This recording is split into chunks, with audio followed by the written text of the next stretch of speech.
வணக்கம். இந்தியாவினுடைய மிக முக்கியமான ஊடகமாக இருக்கக்கூடிய கேரவன் டெல்லியில் மோடியும் அமித்ஷாவும் மாணவர்கள் மீது நடத்தி கொண்டிருக்கக்கூடிய வன்முறை தாக்குதல் தொடர்பாக ஒரு அதிர்ச்சிகரமான ஆதாரத்தை வெளியிட்டிருக்கிறார்கள். அது என்ன அப்படின்னா, உங்களுக்கு எல்லாருக்கும் நல்லா தெரியும்.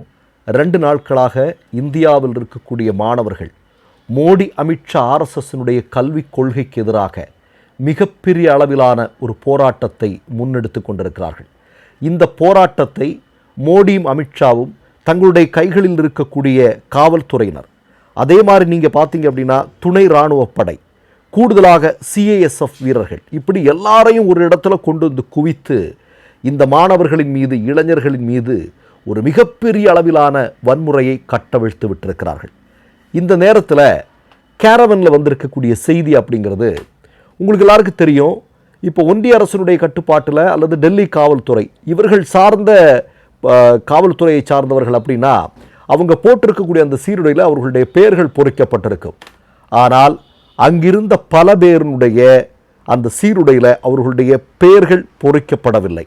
இப்போது அந்த இதழ் உட்பட பல பேர் சில விஷயங்களை சொல்கிறாங்க. என்ன அப்படின்னா, இந்த அமித்ஷா மோடியினுடைய கட்டுப்பாட்டில் இருக்கக்கூடிய காவல்துறையினர் மட்டுமல்ல, அதுக்கு உள்ளாடி ஆர்எஸ்எஸ் சங்கபரிவார கும்பலை சார்ந்த குண்டர்களும் களமிறக்கப்பட்டிருக்கிறார்கள் அப்படிங்கிறதா இன்றைக்கு வந்து கொண்டிருக்கக்கூடிய செய்தி.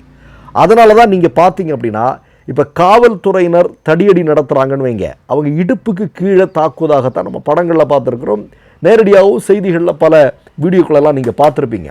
முட்டிக்கு கீழே அல்லது இடுப்புக்கு கீழே அடிக்கிறதெல்லாம் நம்ம பார்த்துருக்குறோம்.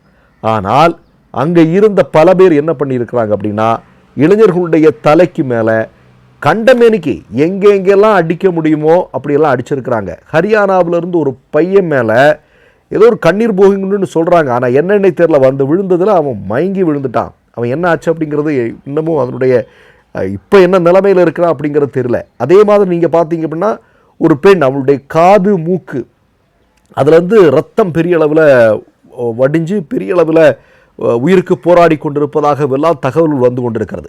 அப்போ நீங்கள் பார்த்தீங்க அப்படின்னா, டெல்லியில் என்ன பண்ணுறாங்க அப்படின்னா, இந்த காவல்துறையினர் அப்படிங்கிற போர்வையில் ஆர்எஸ்எஸ், விஸ்வ இந்து பரிஷத், இந்த அமைப்புகள் இருக்கிறது அல்லவா, இந்த அமைப்புகளை சார்ந்த மிகப்பெரிய ரவுடிகள், குண்டர்கள், இவங்க கூட இறங்கி மாணவர்களின் மீது ஒரு மிகப்பெரிய தாக்குதலை நடத்தி இருக்கிறார்கள் என்கிற செய்தி இன்றைக்கு வெளிவந்து கொண்டிருக்கிறது. இது புதுசில்லை. மோடி அமித்ஷாவும் இது போன்ற செயல்களில் ஈடுபடுவது அப்படிங்கிறது புதுசில்லை. ஏன்னா இவர்களுடைய ஆட்சி காலங்களில் இதற்கு ஒப்பான பல செயல்கள் நடந்தது. உங்களுக்கு டெல்லியில் உங்களுக்கு எல்லாருக்கும் நல்லா தெரியும், இதே மாதிரி சிஏஏ போராட்டம் நடைபெற்றிருக்கு, சிஏஏக்கு எதிரான போராட்டம் இல்லையா? அந்த நேரத்திலையும் நம்ம எல்லாம் பார்க்குறோம், அந்த வீடியோலாம் இன்றைக்கும் சமூக ஊடகங்களில் இருக்கும். போராடி கொண்டிருந்த மாணவர்கள், அவர்களில் வந்து ஒரு ஆர்எஸ்எஸ்காரன் இதே மாதிரி ட்ரெஸ்ஸை போட்டுட்டு வந்து கொடூரமாக தாக்குகிறான். அன்றைக்கி அம்பலமாச்சு இல்லையா? அதெல்லாம் நம்ம பார்த்துருக்குறோம். அதே மாதிரி இந்த அறவழியில் மாணவர்கள் போராடி கொண்டிருக்கும் போது ஆர்எஸ்எஸ் சங்கபரிவார கும்பலை சார்ந்தவர்கள், அவர்களுடைய ஆதரவாளர்கள்லாம் துப்பாக்கியோட உள்ள வருது. இதெல்லாம் கடந்த காலங்களில் மோடியினுடைய 13 வருட ஆட்சியில் நம்ம சாதாரணமாக பார்த்து கொண்டிருக்கக்கூடிய விஷயங்கள். அதற்கு ஒப்பான விஷயங்கள் இப்போது டெல்லியில் இளைஞர்களுடைய போராட்டத்தில் நடந்திருக்கிறது.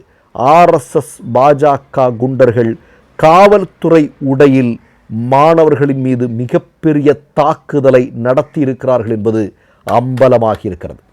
இப்போ கூடுதலாக ஒரு செய்தி என்ன, இது தொடர்பாக அகிலேஷ் யாதவ் ஒரு செய்தியை சொல்கிறார். என்ன அப்படின்னா, ஹிட்லர் உங்களுக்கு எல்லாருக்கும் நல்லா தெரியும், அவன் வந்து ஒரு தனியாக படையை வச்சுருந்தான். அவன் அரசாங்கத்தில் இருக்கும்போது அவனுக்கென்று ஒரு, அந்த நாட்டுக்கென்று ஒரு படை இருக்கும். ஆனால் அவனுக்கு அதில் நம்பிக்கை பத்தலை, அவனுக்குன்னு ஒரு படை வைத்திருந்தான். அதே போன்று ஆர்எஸ்எஸ் சங்கபரிவார கும்பல் செயல்பட்டு கொண்டிருக்கிறார்கள் என்று அகிலேஷ் யாதவ் வந்து ஒரு செய்தியை சொல்கிறார். கூடுதலாக அகிலேஷ் யாதவ் என்ன சொல்கிறேன்னா, சுதந்திர இந்திய வரலாற்றில் மாணவர்களின் மீது இவ்வளவு காட்டுத்தனமான ஒரு தாக்குதலை எந்த அரசாங்கமும் நிகழ்த்தியதில்லை அப்படிங்கிற மாதிரி அகிலேஷ் யாதவ் இன்றைக்கு ஒரு செய்தியை வந்து சொல்லியிருக்கிறார். கூடுதலாக இன்றைக்கி வரக்கூடிய இன்னொரு விஷயம் என்னென்னு பார்த்தீங்கன்னா, இந்த அங்கே இருந்த காவல்துறையினர் தன்னுடைய கையில் இருக்கக்கூடிய தடியினுடைய முனையில் ஆணி அடித்து வச்சுருக்கிறானுங்க போல இருக்குது. அதை வைத்து கடுமையான முறையில் தாக்குதல் நடத்தியிருப்பதாகவும் இன்றைக்கு செய்திகள் வருகிறது. ஒன்றுமில்லைங்க, எதிர்க்கட்சி தலைவர், பிரதமருக்கு ஒப்பானவர் எதிர்க்கட்சி தலைவர் ராகுல் காந்தி அவர்கள், அவரை நேற்றுக்கு இந்த மோடி அமித்ஷாவுடைய காவல்துறை நடத்தி கொண்ட விதம் உண்மையிலே உலகமே அதிர்ச்சி அடைந்துச்சு. அவர் மூக்கிலேருந்து ஒரு பக்கத்தில் ரத்தம் வர்றதை பார்த்துறாம இல்லையா? அதே மாதிரி நீங்கள் பார்த்தா அதுக்கு முன்னாடி இடதுசாரி கட்சிகளை சார்ந்த நபர்கள் அவர்களை இதே மாதிரி வேனுக்குள்ளே ஏற்றும் போது ஒருத்தர் காலில் இருந்து ரத்தம் வருது. என்ன, அதாவது எவ்வளவு பெரிய அட்டூழியங்களை வன்முறைகளை இந்த பாஜக என்று சொல்லக்கூடிய கட்சி செய்து கொண்டிருக்கிறது என்பதை பாருங்கள். ஆனால் என்ன, நமக்கு எல்லாருக்கும் தெரியும், தோல்வியினுடைய உச்சத்தில் இருக்கிறார் மோடி. இந்த போராட்டத்தில் மாணவர்கள் தான் வெற்றி பெறுவார்கள், அதில் யாருக்கும் எந்த விதமான சந்தேகமும் இல்லை. ஏன் அப்படின்னா மாணவர்கள் அறவழியில் போராடி கொண்டிருக்கிறார்கள். அறவழியில் போராடி கொண்டிருக்கக்கூடிய மாணவர்களுக்கு பின்னால் இந்தியாவினுடைய கோடானு கோடி மக்கள் அணிவகுத்து நிற்கிறார்கள், அதில் எந்த விதமான சந்தேகமும் இல்லை. அதனால தான் அச்சத்தில் பயந்து இதை முதல்ல ஏதாவது பண்ணிட முடியுமான்னு மோடியும் அமித்ஷாவும் யோசிக்கிறாங்க.